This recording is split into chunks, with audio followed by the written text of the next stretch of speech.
ഇവരെ ഓരോ ആളുകളും ഇറങ്ങി, അതിൻ്റെ വാട്സപ്പും പിന്നെ FBയും വഹാബിസൊക്കെ ഒക്കെ പറയാണ്ട് ഒരുപാട്. അതിലേക്കൊന്നും പോകണ്ട. പച്ചയായിട്ട് ഇപ്പം ഇനിയാന്ന് റിസൾട്ട് വരുന്നതിൻ്റെ തലേ ദിവസം എക്സിറ്റ് പോളൊക്കെ വന്ന് അതിൻ്റെ ചർച്ചകൾ ഇങ്ങനെ നടക്കുകയാണ്.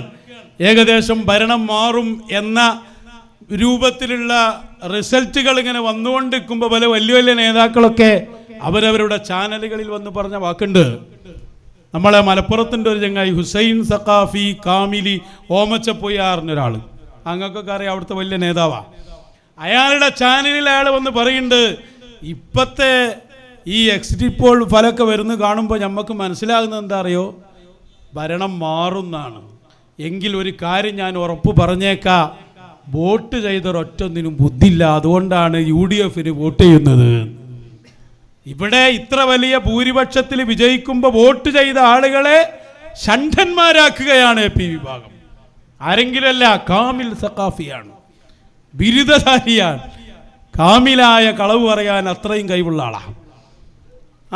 ഒന്ന് കേട്ടോ നിങ്ങൾ അയാളെ പിന്നെ യൂട്യൂബിൽ വന്ന അയാളുടെ പ്രസംഗം.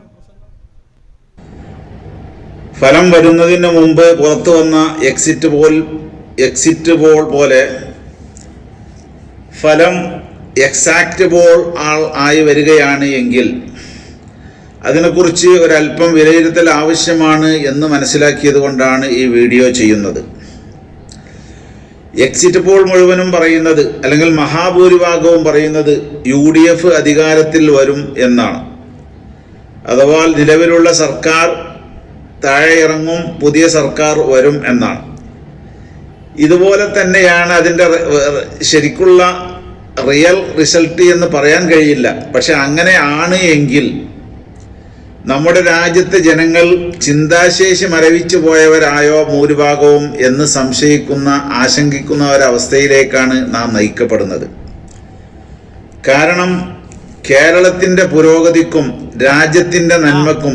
അപ്പൊ ഇയാൾ പറഞ്ഞ വാക്കേട്ടങ്ങള്, UDF ആണ് അധികാരത്തിൽ വരുന്നത് എങ്കിൽ ചിന്താശേഷി നഷ്ടപ്പെട്ട സമൂഹമായി കേരളക്കാർ മാറി. അപ്പൊ ലീഗിനും കോൺഗ്രസിനൊക്കെ വോട്ട് ചെയ്തവർ ബുദ്ധിയില്ലാത്തവരാണ് എന്നാണ് ഈ റിസൾട്ട് വരുന്നതിന് നേരെ മുമ്പത്തെ അയാൾ പറയുന്നത്. അതിന് കാര്യകാരണങ്ങൾ അയാൾ നിരത്തുന്നുണ്ട്. അതിലൊന്നയാൾ പറയുന്നത്, നിങ്ങൾ ആലോചിച്ച് നോക്കി, എത്ര നല്ല ഭരണമായിരുന്നു 10 കൊല്ലം. അയാൾ പറയാണ്, ഇനിയിപ്പോൾ ഈ ലീഗ് വന്നാൽ എന്താ അവസ്ഥ? ലീഗിൻ്റെ മന്ത്രിമാരെ കൊണ്ടെടുക്കുക മർക്കസിലേക്ക്, എന്നിട്ട് കൈ കഴുകിയിട്ട് നിങ്ങളൊരു ശുചായികളായി നിർത്താന്നാ വിചാരിച്ചേ? നിങ്ങളെ ടോപ്പ് നേതാക്കൾ, സഖാഫിൻ്റെ മേലെ ബിരുദമുള്ള നിങ്ങളെ നേതാക്കളായി പറയുന്നത്, അവർ വന്നാൽ മുഴുവൻ കലാപങ്ങളും ഇവിടെ ഉണ്ടാവും, ആളുകൾക്ക് ബുദ്ധിയില്ലാത്തത് കൊണ്ടാണ് അവർക്ക് വോട്ട് ചെയ്തത്. ഈ തെരഞ്ഞെടുപ്പിൽ റിസൾട്ടിന് നേരെ മുമ്പ് പറഞ്ഞത് അതൊക്കെ ഇന്ന് യൂട്യൂബിലുണ്ടത്. ഞങ്ങൾ എന്തിനാ അഡ്രസ്സ് ഇല്ലാത്ത പിന്നെ വാട്സപ്പിലെ ഈ ശബ്ദങ്ങൾ വിടുന്നത്? നേരെ അവർ തന്നെ വന്ന് പറഞ്ഞത് ഇവിടല്ലേ. എന്നിട്ട് നിങ്ങളിപ്പോൾ വലിയ ആളുകളാണോ? അടുത്ത ഒന്നുകൂടി കേട്ടാൽ തുടരുന്നു. കലാപവും പൂന്തുറ കലാപവും ഒക്കെ അനുഭവിച്ച് നമ്മെ സംബന്ധിച്ചിടത്തോളം അതൊക്കെ ഉണ്ടായത് UDF ഭരിക്കുന്ന കാലത്താണല്ലോ. ഇവിടെയുള്ള പ്രമുഖമായ കലാപങ്ങൾ മുഴുവൻ ഉണ്ടായിട്ടുള്ളത് UDF ഭരിക്കുമ്പോഴാണ്. കാരണം ഈ വർഗീയ ഫാസിസ്റ്റുകളോട് അലയൻസ് നടത്തിയിട്ടുള്ള കക്ഷി അവരാണ്. BJPയുമായി മുമ്പ് വടകരയിലും ബേപ്പൂരിലൊക്കെ തുടങ്ങിയ ആ കൂട്ടുകെട്ട് ഇപ്പോഴും തുടരുകയാണ്. ഈ തെരഞ്ഞെടുപ്പിലും ഉള്ളിലൂടെ എത്രമാത്രം കൂട്ടുകെട്ട് ഉണ്ടാക്കിയിട്ടുണ്ടെന്ന് റിസൾട്ട് വരുമ്പോൾ മാത്രമേ അറിയുകയുള്ളൂ. ഇങ്ങനെ ഇവർ ഭരിക്കുന്ന സമയത്തുണ്ടാകുന്ന ഈ വർഗീയ കലാപങ്ങൾ, ഈ 10 വർഷത്തിനിടയ്ക്ക് ചെറിയ വർഗീയ കലാപം പോലും ഉണ്ടാകാതിരിക്കാൻ ഈ സർക്കാർ ബദ്ധശ്രദ്ധരായിരുന്നു എന്നതുകൊണ്ട് ഒരു കലാപവും ഇവിടെ ഉണ്ടായില്ല എന്നുള്ളത് ഈ സർക്കാരിന് മികവാണ്. ഇങ്ങനെ ഒരു വർഗീയ പ്രശ്നത്തിലേക്കും നമ്മുടെ രാജ്യത്തെ എറിഞ്ഞു കൊടുക്കാത്ത ഈ സർക്കാരിനെ മാറി മറ്റൊരു സർക്കാരിനെ കൊണ്ടുവരണം. അതിലൊന്നും സൂക്ഷ്മതയില്ലാത്ത ആ കലാപങ്ങൾക്കൊക്കെ ഒരുപാട് അവരാണ് ഭരിക്കുന്നതെങ്കിൽ എത്രയോ കലാപങ്ങൾ നടക്കേണ്ട ഒരു അനുഭവാടിസ്ഥാനത്തിൽ നടക്കേണ്ട സമയം കഴിഞ്ഞു. അത്തരത്തിൽ ഇച്ഛാശക്തിയില്ലാത്ത ഒരു സർക്കാരിനെയാണോ ഈ പവറോടുകൂടെ പ്രവർത്തിക്കുന്ന സർക്കാരിനെ മാറ്റിയിട്ട് കൊണ്ടുവരാൻ നമ്മൾ ചിന്തിക്കുന്നത്? അങ്ങനെ ചിന്തിക്കാൻ ഇവിടുത്തെ ഭൂരിഭാഗം ജനങ്ങൾക്ക് കഴിയുന്നുവെങ്കിൽ അവർക്ക് ബുദ്ധിയില്ല എന്നല്ല മനസ്സിലാകുന്നത് എന്നതിന്റെ ചോദ്യം മാത്രമാണ് ബുദ്ധിയുള്ളത്. ഇയാൾക്കും ഹക്കീമിനും പേരോണിനും 4 ഏപ്പിക്കാർക്കും 4 മൊയ്ലിയമാർക്കും കലാപം ഉണ്ടാക്കാതിരിക്കലൊക്കെ ഇവിടെ ഏത് ഗവൺമെന്റ് വന്നാലും അവർ ചെയ്യേണ്ടതാ. അതവർ ചെയ്യലുണ്ട്. അത് ആര് എന്നും നോട്ടൊന്നുമില്ല. പക്ഷെ അത് പറഞ്ഞിട്ട് ഇത്രയും വോട്ട് ചെയ്ത ജനങ്ങളെ ബുദ്ധിയില്ലാത്തവരാണ് എന്ന് പറയുന്നത് AP വിഭാഗത്തിലെ വലിയ ബിരുദധാരി നേതാവ്. ആരെങ്കിലും എതിര് പറഞ്ഞോ? എന്നിട്ട് നിങ്ങളാണല്ലേ UDF-നെ പിന്തുണച്ചവർക്ക് ബുദ്ധിയില്ല എന്നാ പറഞ്ഞേ. നിങ്ങൾക്ക് ഏതായാലും ആയില്ല എന്നാ നാട്ടുകാരെ കുറിച്ച് പറയണോ? ഒന്നുകൂടി പറയുന്നുണ്ട് അയാള്. ഇതേ മഹല്ലുകളിലൊക്കെ പ്രശ്നമില്ലായിരുന്നു, ഇനി ലീഗിന് വന്നാൽ പ്രശ്നം തുടങ്ങും. കൊണ്ടരിങ്ങൾ ഓരോ MLA മർക്കസിലേക്ക്. നിങ്ങളെ ഉള്ളുകള്ളി നിങ്ങളെ നേതാവ് തന്നെ പറയട്ടെ, വെച്ചുകൊടുക്ക്. ഇല്ല എന്നല്ല മനസ്സിലാക്കുന്നത് എന്ന എൻ്റെ ചോദ്യത്തിനാണ് നിങ്ങൾ മറുപടി പറയേണ്ടത്. പിന്നെ അതുപോലെ മുസ്ലിം സമുദായത്തിനെ പ്രത്യേകമായി ബാധിക്കുന്ന ഒരു വിഷയമാണ് ലീഗ് അധികാരത്തിൽ ഉണ്ടാകുന്ന സമയത്ത് സർവം മുസ്ലിം മഹല്ലുകളിലും അവർ പോലീസിനെയും മറ്റൊക്കെ ഉപയോഗിച്ച് അടിപിടിയും കേസും ഉണ്ടാക്കും. അടിപിടി ഉണ്ടാക്കിയാൽ പിന്നെ പോലീസ് വരും, പോലീസ് വന്നാൽ പിന്നെ അത് ആ രീതിയിൽ അവരുടെ അണ്ടറിൽ പരിഹരിക്കും, അവർക്ക് പുരോഗതി കിട്ടുന്ന രീതിയിൽ. ഇങ്ങനെയുള്ള മതത്തിന് വിശ്വാസമില്ല എന്ന് പറയുന്ന ഒരു സർക്കാരാണ് ഇപ്പോൾ ഭരിക്കുന്നത്. അങ്ങനത്തെ ആളുകൾ ഭരിക്കുന്ന ഈ സമയത്താണ് മതത്തിൻ്റെ വലിയ നടുക്കഷ്ണമാണ് എന്ന് പറയുന്ന ലീഗ് ഉണ്ടാകുന്ന സമയത്ത്, ലീഗ് ഭരിക്കുന്ന സമയത്ത് ഉണ്ടാകുന്ന സംഘർഷങ്ങളില്ലാതെ ഈ രാജ്യത്തെ രക്ഷിച്ചത്, മഹല്ലുകളെ രക്ഷിച്ചത്. അപ്പോൾ ഈ 10 വർഷം എല്ലാവർക്കും മുസ്ലിം മഹല്ലുകളിൽ കിടന്നുറങ്ങുവാനും അതുപോലെ പള്ളിയിലും മദ്രസയിലും പോകുവാനും വിഹിതം വെക്കൽ ഇല്ലാതാക്കാനൊക്കെ ഉള്ള ഒരു സാഹചര്യം സൃഷ്ടിച്ച ഈ സർക്കാർ മാറി അതൊക്കെ ശക്തമായി ഏകപക്ഷീയമായി നടപ്പാക്കുന്ന ഒരു മുൻപത്തെ സർക്കാരിനെ കൊണ്ടുവരണമെന്ന് ഈ രാജ്യത്തെ ഭൂരിഭാഗം ജനങ്ങൾ പറയുന്നുവെങ്കിൽ അവർക്ക് ബുദ്ധിയുണ്ട് എന്നാണോ പറയേണ്ടത് എന്നത്? ബുദ്ധിന്റെ അവിടെ ഇപ്പൊ മൂപ്പരുള്ളത്. ഒരു ബുദ്ധിയില്ലാത്ത ടീം ഭൂരിപക്ഷം വരുന്ന ജനങ്ങൾ വിജയിപ്പിച്ചെടുത്ത സർക്കാരിനെ ചൂണ്ടിയിട്ട് ജനങ്ങൾക്ക് ബുദ്ധിയില്ല എന്ന് പറയുന്ന അവസ്ഥ ഉണ്ടാകുന്നു. മാത്രല്ല, എലക്ഷൻ വരുന്നതിൻ്റെ ഒരാഴ്ച മുമ്പ് വരെ ലീഗിനെതിരെയുള്ള പ്രഭാഷണങ്ങളാണ് അവരെ ചാനലുകളിൽ നിറഞ്ഞു നിന്നത്. ഇപ്പൊ ഈ കഥ ഞാൻ പറയുന്നത് മണ്ണാർക്കാടൊന്നല്ല, ഞങ്ങളുടെ കയ്യിൽ എൻ്റെ എല്ലാ രേഖകളുണ്ട്. ലീഗിനെതിരെ നടത്തിയ അതേ ചാനലിലും മറ്റ് ചാനലുകളിലൊക്കെ വന്ന ഒരു പ്രസംഗം കേട്ടോക്ക്. എത്രണ്ണം വിടൊന്ന്. മുസ്ലിം സമുദായത്തിന്റെ പേര് പറയുന്ന ഈ രാഷ്ട്രീയ പ്രസ്ഥാനമാണ്. എന്തവകാശമാണ് ഈ പേര് വെച്ചുകൊണ്ട് ഈ രാഷ്ട്രീയ പാർട്ടിക്ക് മുന്നോട്ട് പോകാനുള്ളത്? ഞങ്ങൾക്ക് ഓർമ്മപ്പെടുത്താനുള്ളത്, SSF-നെ സംബന്ധിച്ചിടത്തോളം, SYS-നെ സംബന്ധിച്ചിടത്തോളം, മുസ്ലിം ജമാഅത്തിനെ സംബന്ധിച്ചിടത്തോളം, കേരളത്തിലെ സുന്നികളെ സംബന്ധിച്ചിടത്തോളം മുസ്ലിം ലീഗ് എന്നത് ഞങ്ങളെ സംബന്ധിച്ചിടത്തോളം ഭീഷണിയല്ല. നിങ്ങളുടെ കൊലപാതകങ്ങളെ കൊണ്ട്, നിങ്ങളുടെ ആക്രമണങ്ങളെ കൊണ്ട്, നിങ്ങളുടെ ക്രൂരമായ കലാപങ്ങളെ കൊണ്ട് ഒരിക്കലും ഈ പ്രസ്ഥാനത്തെ തടുക്കാൻ കഴിയില്ല. കാലം 45ഓളം വരുന്ന സുന്നി പ്രവർത്തകരെ കൊല ചെയ്ത ഈ പ്രസ്ഥാനം, ആ സമയം ഞങ്ങൾ ഉണ്ടായത് കുണ്ടൂരിലെ കുഞ്ഞുവിനെ കൊല ചെയ്യുമ്പോ മുസ്ലിം ലീഗിലെ കിരാതമായ കരങ്ങളിൽ വെച്ചുകൊണ്ട് ആ മഹത്തായ ഇപ്പോ കണ്ടോ വോട്ട് ആർക്ക് എന്നുള്ള ഹെഡിങ് കൊടുത്തിട്ടാണ് കുണ്ടൂരിലെ കുഞ്ഞു മുതൽ എണ്ണിയ 45 ഷഹീദുകൾ ഉണ്ടായല്ലോ. ഒരു മാലന്നെ ഉണ്ടാക്കട്ടോ, സുഹദാമാല 45 എണ്ണാണല്ലോ. ഈ ലീഗിനെ നിങ്ങൾ വിജയിപ്പിച്ചു എന്ന് പറഞ്ഞാൽ എന്താ നിങ്ങളെ കഥ? ഒന്നുകൂടി ഒരു അതേ പ്രഭാഷണം, അതിൻ്റെ ആ ഹെഡിങ്ങൾ ശരിക്കും നോക്കണം. ഈ എലക്ഷൻ്റെ തൊട്ട് മുമ്പ് ഇവരെ ചാനലുകളിൽ വന്ന പ്രസംഗങ്ങളാണതൊക്കെ. ഇപ്പോഴുണ്ട്, ഒഴിവാക്കിയിട്ടില്ല. ഇനി ഒഴിവാക്കിയിട്ട് കാര്യമില്ല, നമ്മൾ ഡൗൺലോഡ് ചെയ്ത് ചേർത്ത് വെച്ചതാ.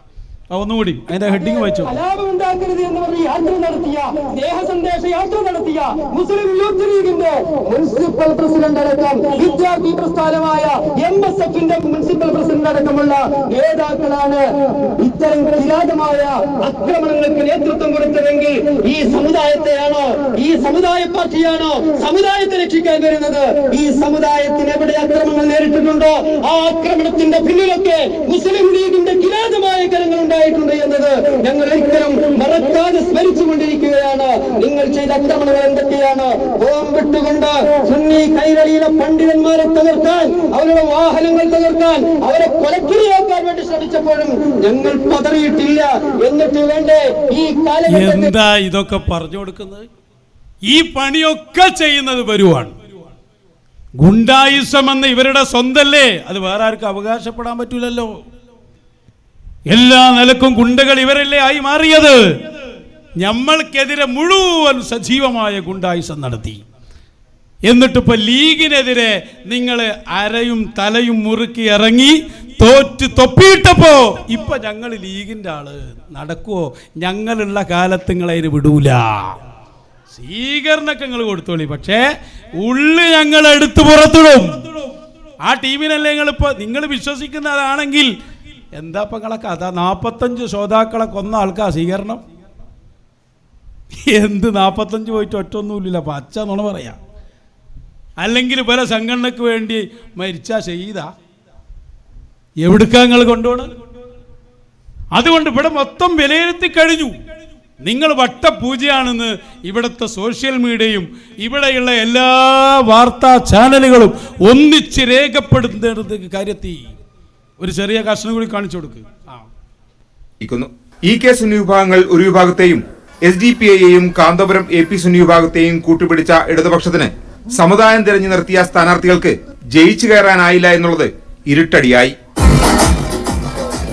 കേരളത്തിലെ വോട്ടർമാർ സ്വന്തം സമുദായം എന്ന കിണറ്റിലെ തവളകളല്ലെന്ന പാഠമാണ് സാമുദായിക നേതാക്കൾക്ക് നൽകുന്നത്. സൂചന കണ്ടുപഠിച്ചാൽ നല്ലത്. അതാ ഞങ്ങളും പറഞ്ഞു, സൂചനയല്ല ഇപ്പൊ ശരിക്കും കൊണ്ടുപഠിച്ചിന്. സൂചനന്റെ കാലൊക്കെ കഴിഞ്ഞു പോയി. ഇപ്പൊ നേരെ കണ്ടുപഠിച്ചില്ലേ, കൊണ്ടുപഠിക്കാറില്ല. അതാ ഇപ്പൊ ഉള്ളത്.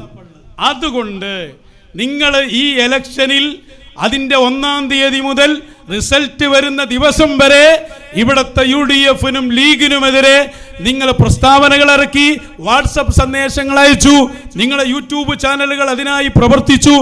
അണികൾക്ക് വിവരം നൽകുക എന്ന അർത്ഥത്തിൽ നിങ്ങൾ ഇവിടെ മീറ്റിങ്ങുകൾ നടത്തി, ഖലീൽ തങ്ങളെ പോലെയുള്ള ആളുകൾ വാർത്താ സമ്മേളനം നടത്തി. എല്ലാ അർത്ഥത്തിലും പുതിയൊരു 3-ാം ഊഴത്തിൽ ഭരണം തുടരുമെന്ന് നിങ്ങൾ കരുതി പണിയെടുത്തു. ഒരു രക്ഷയുമില്ലാത്ത നിങ്ങളുടെ വർക്ക്. പക്ഷേ ഒരു മദതും നിങ്ങൾക്കില്ലാത്തത് കൊണ്ട്, ഒരു സഹായവും ഇല്ലാത്തത് കൊണ്ട് നിങ്ങൾ പിന്തുണച്ചു എന്ന ഒറ്റ കാരണം കൊണ്ട് തന്നെ കേരളത്തിന്റെ ചരിത്രത്തിലില്ലാത്ത തോൽവി നിങ്ങൾ ആർക്കാണോ പിന്തുണച്ചത് അവർക്ക് സംഭവിച്ചു കഴിഞ്ഞു. അതാണ് ഇന്ന് നമ്മൾ കേട്ടുകൊണ്ടിരിക്കുന്നത്. ഇനി ഞങ്ങൾക്ക് പറയാനുള്ളത്, വല്ല ധൈര്യവും നിങ്ങൾക്ക് ബാക്കിയുണ്ടോ? കേൾക്കുന്നുണ്ടല്ലോ നിങ്ങൾ എല്ലാ നേതാക്കളും കൂടി. ഞങ്ങൾ നിങ്ങളോട് ചോദിക്കുകയാണ്. ഏതായാലും ഒക്കെ അണിയറയിൽ ശരിയായി നിങ്ങളിങ്ങനെ ഒരുങ്ങി നിൽക്കുകയാണല്ലോ. ബാലറ്റ് പേപ്പർ അല്ലെങ്കിൽ വോട്ടിംഗ് മെഷീനിൽ എപ്പോഴാ ഹക്കീം അസേരിയുടെ ചിത്രം വരാൻ ഓർത്ത് നിൽക്കല്ലേ? നിങ്ങൾക്ക് വലിയ വോട്ട് ബാങ്ക് ഉണ്ട് എന്നല്ലേ പറയുന്നത്?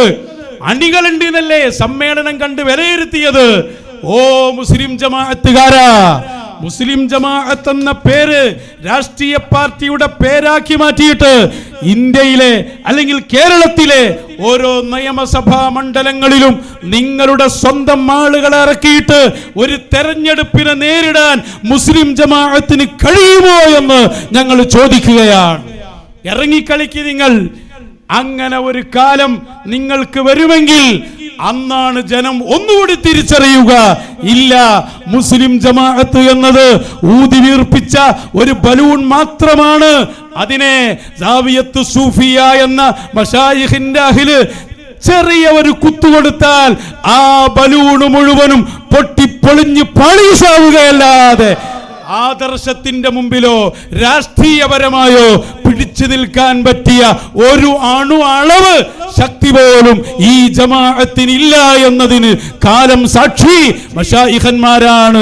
നിയന്ത്രണമെന്നത് ഒന്നുകൂടി തെളിയിച്ചിരിക്കുന്നു. ഇവിടെ നിങ്ങളുടെ നിയന്ത്രണങ്ങളല്ല.